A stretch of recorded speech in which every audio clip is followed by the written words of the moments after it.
Welcome to the HanzeTalks, Hanze University of Applied Sciences podcast series. We're committed to supporting our current and prospective international students in their study choice, study success, and career development. We're talking with our students, teachers, researchers, alumni, and professionals.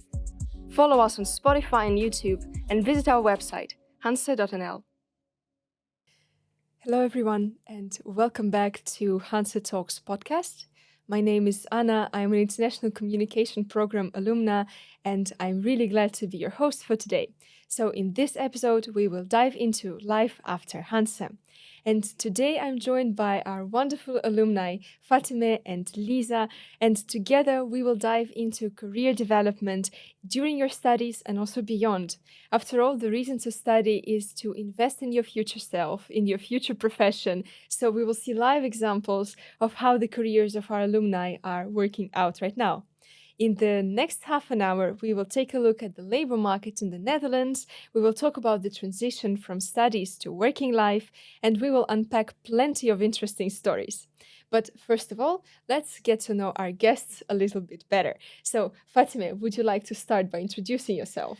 Yes, hello Anna. My name is Fatemeh. I'm originally from Iran and I live in Netherlands in Groningen for 3.5 years with my family. I studied master degree in energy for society in Hanze and I graduated 2 years ago. After my graduation, 6 months later, I started to work as operation engineer trainee by NAM via Lightcat.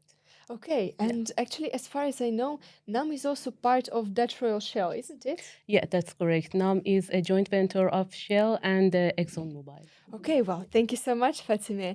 And what about you, Liza?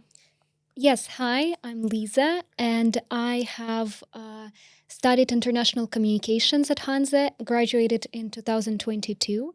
And during my graduation thesis, I started working for Royal Philips and had a chance to stay with the company right after graduation. And I have been working there for 2 years now. I did a graduate traineeship program there, and just this summer landed in a permanent role. And happy to talk today about our experiences. Yeah, well, that's great to hear. Great placement for both of you. And thank you so much for the lovely introductions. And well, I have to admit that I got to know you both a bit better before today's podcast. But I know that you are both very interesting people with also very unique stories. And I look forward to hearing them again. But our viewers and listeners don't have a chance to get to know you yet. So, to get us all acquainted with each other very quickly, I'll start with some blitz questions to each of you, just to share what is the first thing to come to mind. So, Fatemeh, are you a morning person or a night owl? I'm morning person. And you? Night owl.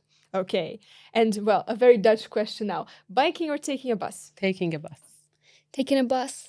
I get that with the weather, of course. Introvert or extrovert?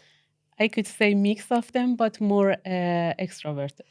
Yeah, and what about you? I would agree with Fatemeh, but more extrovert. Okay. Individual or team project? Team project. Team project. Two team players here, that's good to hear.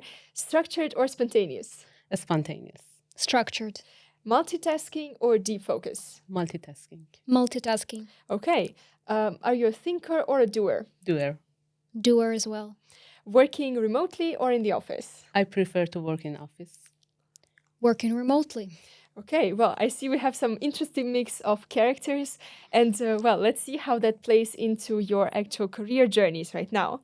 But before we move on to talk about your careers, let's get started with a few interesting facts about the Dutch labor market. So I have a little cheat sheet here with some statistics. So last year, around 243,000 internationals moved to work and live in the Netherlands. And overall, around 16% of the current Dutch population were not born in the Netherlands. The leading industries and the largest employers in the Netherlands are currently the commercial services, healthcare, and manufacturing sectors. Some of the largest international companies like Heineken, Unilever, ING, Philips, and Dutch Royal Shell have been founded in the Netherlands, and they also have their headquarters here. And some interesting data forecasts about 2025. So a net 12% of Dutch businesses plan to expand their staff. nearly 38% of business owners in the Netherlands identify labor shortages as a significant obstacle in their operations. So they highlight the demand for skilled professionals, including expats. And the job openings in the tech industry are expected to expand by 15% in 2025. So, as we can see from the data, it presents some high demand for international talents amidst the general aging population in the Netherlands, which makes the conversation about life after Hanze even more relevant. So, actually, Lisa and Fatemeh are working in Philips and Dutch Royal Shell, respectively, some of the largest companies in the world. So, would you like to briefly tell the viewers and listeners about them in case some are not familiar yet? Yeah, NAM, as part of Shell and ExxonMobil, is a leading company in the energy sector. It's known for its structure, approach to safe operations, and its commitment to innovation and sustainability. And NAM provide a lot of support for personal and professional development of their employees. Okay, well, that's great to hear. Yeah. And actually, coming back to our discussion about internationals in the Netherlands, do you know how many internationals work there? I could say NAM has a significant number of international. I had the privilege to be part of traineeship that we were five international girls that start together as an operation engineer trainee. And this was a collaboration between NAM and Lightcat, and it was very valuable experience that I could get support from both NAM and Lightcat. Well, you speak of your company also very fondly, I can see, with a lot of passion and care. So maybe you can share some facts. What do you like the most about the company? Yeah, what I love most about NAM is its well-structured system and this learner mindset. The culture of the company is supporting and supporting each other, and I really enjoy this supporting and coaching culture that there is inside NAM. Yeah, looks like a great and very supportive culture with a lot of opportunities. That's great to hear. And now coming back to you, Lisa, maybe you could share some key facts about Philips. Yes, of course.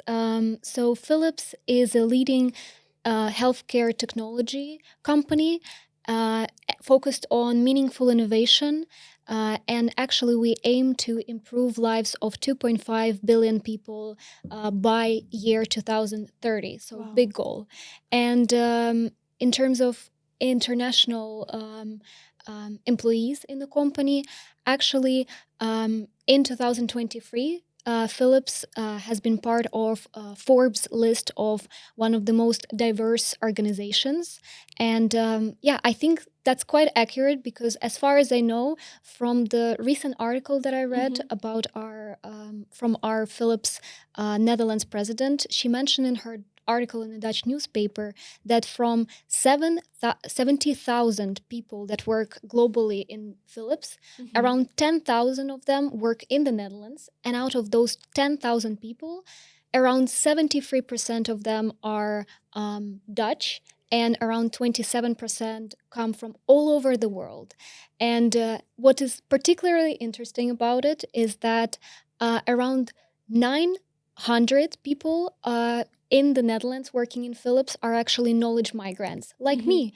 And I feel, yeah, very proud to be part of that because with how diverse the organization are, in my graduate program, I had friends who are now from different countries, from Italy, from China, from Korea, and I feel like that international environment really helps the company to drive innovation with its ideas and the aim to impact more people. Yeah, that's amazing. Wonderful company with a truly global mindset. Thank you so much for sharing some insights for us. And actually, then I would like to ask you as well, what do you like the most about Philips? I think what I like the most about Philips is our goal and aim to make better care for more people. And better care for more people, for me personally, is really a privilege to be part of that aim with sharing my experiences, with adding my experience to the ultimate goal of impact with care and the culture that we have in our organization through the innovation products like in my business, computer tomography, with the systems that we provide, which ultimately help patients and people all around the world. And yeah, I just feel proud to be part of that journey. Yeah, that also sounds wonderful. Sounds like you are really pursuing your passion and following what really excites you. So it's great to hear that both of you landed at the opportunities that fit your values and fit what kind of professionals you are. But actually, coming back to maybe some more day-to-day things that you're doing, Fatemeh, could you maybe share your responsibilities, some things that you're focusing on in your job? Yeah, at the moment, I mostly focus on learning fast, and my primary focus is on understanding the company's structure and particularly related to operations and maintenance process. This involves gaining foundational knowledge about the facilities and workflows that are critical to NOM's operation. About my responsibilities, I have to obtain essential certificate and qualification, and also I had the chance to have different site visits, different visits in different locations of NOM assets. And at the same time, I have the chance to work in different squads. Mm-hmm. Yeah. Yeah, sounds like a very diverse and very interesting job as well. Yeah. Yeah, and actually, maybe you could describe what your typical day looks like. Yeah, my typical day starts with checking the schedule and arranging the meetings with coaches and other colleagues, and then participate in the regular meetings that we have. And in the midday, I spend time on site or in office to visit the location, learn more about the facilities, and have more connection with my colleagues. And in the latter of my day, I often spend my time in development course. Yeah, also nice to hear that it's quite diverse, also day to day. Yeah. Sounds like a very exciting opportunity. And coming back to you, Lisa, so what are your responsibilities in the company? Yes, so actually, as a marketing communication manager for the global business, such as computer tomography, I have a wide range of responsibilities related to marketing, creative briefs, and creating marketing toolkits, as well as understanding how can we amplify the message of the organization from a service and product perspective. And the interesting part is that it's really depends on what kind of assignment I have. So, for example, my day to day could look like, if it's more detail focused, I can be in meetings with my colleagues from product management and different stakeholders from service team to clinicians and clinical applications team throughout the day, or on the days where I have a more entertaining and interesting assignment, such as, for example, creating and managing a photo shoot or a video shoot for our new product launches. And for example, this summer, I was at a photo shoot in one of the hospitals near The Hague in the Netherlands, where I had a full day of recording with actors and with clinicians the new product that we have been launching. And it was a really different day compared to a day in the office. So it really depends on the assignment. And yeah, it could be exciting both ways. But I think that this kind of diversity really keeps me excited and motivated. Yeah, well, that's really great to know. And actually, do you have maybe any favorite activities or projects right now that you're working on? So actually, like I mentioned, I really enjoy creating customer testimonials and hearing back the feedback of our customers and ultimately patients, because this is really rewarding, because you can see clearly our culture impact with care. Yeah. In shared back to us, and collecting that type of feedback and then sharing it with the world is something that I feel very excited about. So I'm actually really excited to soon share interviews with experts from the field of radiology, clinicians who were talking about their experience with imaging of our systems. And soon this is going to come out, and I'm very excited when we're going to finally release that material. Yeah, that's very exciting. Curious to see what it will be like. And for you, Fatemeh, what are your favorite activities in your job? What I enjoy most in my job is this continuous learning mindset that I see inside the company. I also appreciate this chance that I could have connection with experienced operational team and learn from them in reality, in practice. And another point that I could mention is the extensive support and coaching that I get through Lightcat and now both of the companies, and I really like this approach. Yeah, well, also, once again, great to hear that both of you sound very happy with your positions, and both of you sound like you're pursuing something that really gives you energy and that makes you feel passionate about your fields. So, but actually, I'd like to wind a little bit back to when you were just in the position of a graduate applying for these kind of positions that fit your values. How did you experience the job search? Yeah, for me, looking for a job in Netherlands as an international graduate was very challenging, but at the end, rewarding. It was very difficult moments. I could remember Mhm. that I sent thousands of application, and every day I have to work on improving my CV, my LinkedIn, make a connection with different companies and professional, prepare myself for interview, and at the same time have the chance to do some part-time job to get more exposure and Mhm. experience. And coming back to my previous life in Iran, I never faced this kind of challenges, and at the end, Mhm. it make me more resilient and stronger. I'm happy now when I looking back. Yeah, it looks like quite a challenging but also rewarding path. Yeah. We will dive into it also a bit later. But now I'd like to come back to Lisa. Do you recognize something from this experience? How did it go for you?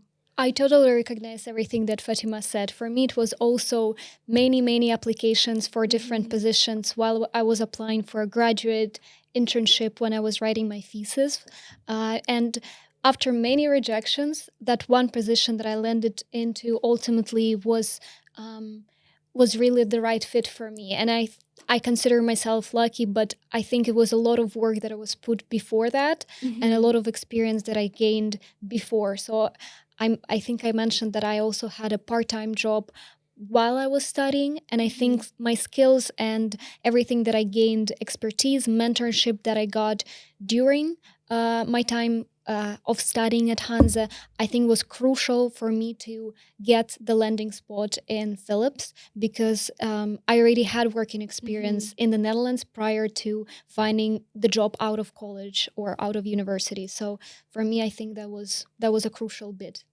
Yeah, but also I noticed that both of you really focused on building up on your career during your studies. So that's actually the moment that I'd like to come back to your kind of university days that led you to where you are right now.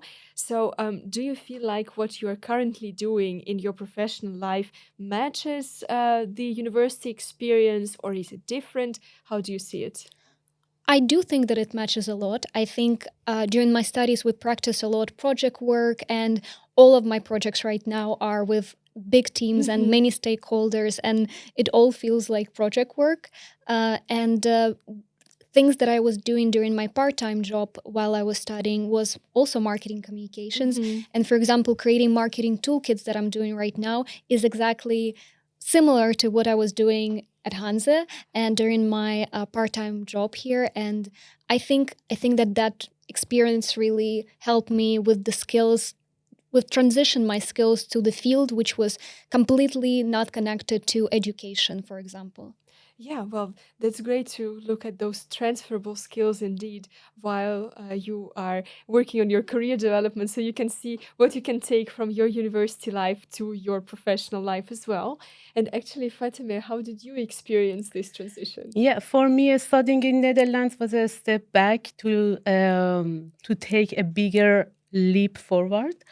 Yeah, I already hold another master, and making the decision to start this second master was to fill the gap that I had between my knowledge with international job market here in Netherlands. So I think it was a very good decision at that moment, and prepare me for professional working environment in Netherlands. At the same time, I had the experience to practice more, making connection with people in different backgrounds, and practice teamworks. Yeah, and it was a really nice experience. And also, I could mention that this master that I follow has mainly focused on the complexity of energy transition. And if I want to bridge between my studies with what I do at the moment, I understand how complex could be this energy transition. And at the moment, especially in oil and gas industry, we face this challenge. Yeah, well, that's great indeed that you followed such a highly relevant master, which connects very well to the current job market. So that's great to know. But actually, I'd like to ask you a follow-up question with this. So you mentioned that you also had a part-time job, but did you also take part in some career building activities while you were studying? How did you find that part-time job actually? Yeah, I try to make a connection with professors and other alumni and students, and I understand different job fairs about different job fairs that took place in university. During one of those job fairs, I connected with a company named Brink that I had this chance to start my internship during working on my thesis. I have this chance to do this internship at the same time, and it was my first working experience in Netherlands and make me familiar with the working environment. Yeah, well, that's great to hear as well. And I see that actually both of you kept mentioning the connection with other people, putting yourself out there, meeting other professionals, collaborating. So, indeed, we could see, I think, from your stories that really the power of networking is playing a big role in your current position. So, do you think or experience that networking is really key when looking for a job? I do believe networking is key for when you're trying to find a job in the Netherlands specifically, because I think exploring your network is really crucial. You never know, maybe somebody from your dream company is actually has been an alumni of your university, or have been a friend of a friend, or even somebody who your teacher knows. So there is a misconception that when you come as an international to a new country, you don't have a network, or you need to actively start building it from the start. I think by just sitting in your classroom and looking around, you have a vast majority of network around you. Like I mentioned, your teachers who have been teaching a lot of students who became an alumni and who work in maybe some of the dream companies. And looking from a different perspective and starting to build your network up from the moment that you step into a classroom is something that is, I think, one of the most crucial experiences that I personally have had while studying. So yeah, well, that's great to know that you already can see opportunities right at the start of your studies. Fatemeh, did you also experience something similar? Yeah, I completely agree with Lisa. Networking play a very crucial role in my job searching process, and in securing interview through the connection with professional that I made, and also through the connection that I had with professors in university. I could get some interviews during this process, job searching for job, and at the end I could land in my current job through LinkedIn, and it was very nice experience for me. Okay. Yeah. And also, coming with a bit of my experience here, when we were discussing the Blitz questions, introvert or extrovert, I'm, for example, in between, but I'm leaning more on the introvert side. And when I think about networking, I feel that it's a bit confronting, for example, to just get yourself out there and meet someone new. How did you experience it? I had as an extrovert, I really don't feel shame to Hmm. contact with people and ask for feedback. And for example, for my motivation letters or CV, I continually get feedbacks from others, from professionals, and approach to people. Sometimes it's maybe you don't feel good to initiate the conversation, but at the end, I really like this approach. And even now, during my work, I continue to do more connection and approaching to people, learn from them. Yeah, sounds like you're a true networker Yes. indeed. Thank you Yes. for sharing your experience. And what about you, Lisa? How did it feel for you? Anna, I totally agree with you. I think networking could be really awkward in Hmm. some ways because you're approaching somebody that you don't know. And I personally like Fatima as well. I'm a more proactive person. Hmm. I could approach somebody and ask about their experience, as well as maybe start from something small, like writing a message on LinkedIn. And I think it's not one fix for all. I think you have to really look at what you're more comfortable with at first and build that skill up. So for me, I really felt challenging to approach somebody on LinkedIn and ask them for a coffee chat or something like Hmm. that because I've never done something like that before. But actually, when you think about it, a lot of people are actually open to share their Hmm. experiences with you. It's more what kind of questions and what kind of value can you bring to people to also make sure that the time that the valuable time that they give Hmm. to you is truly meaningful for them as well. And I think personally, networking is a really great tool to ultimately land in the job that you would like. Yeah, well, thank you so much for sharing this advice. Also, great for our audience to know, to just try to get there, just start somewhere also with networking and start building this group of professionals around you. And actually, while we are on the topic of advice, Lisa, is there something that you would maybe advise yourself as someone who just started their studies in terms of career development? Oof. Good question. I think what I would advise myself is to get my assignments early on, like Hmm. finish them, make sure that they are handed in on time, and have more time to spend networking and connecting with people. And because at the start, you really feel like there is so much coming at you as an international, new Hmm. environment, new city, new people around you, so many classes, so many assignments. But when you really find a system where it works for you and you can take advantages of a lot of things that also is around you, like Hmm. student counseling and things that are also built within the university system to take advantage for your also professional skills and career possibilities. This is Hmm. when a whole new world unlocks for you, and I wish I had started that earlier than like my third year and fourth year. So I if I would go back, I would start early. So Yeah, that's very good to know. Thank you so much.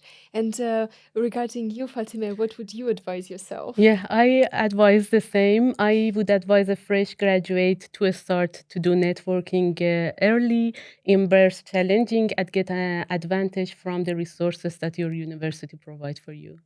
Yeah, well, that's a very great summary and also a very inspiring note, I think, to slowly conclude our discussion for today.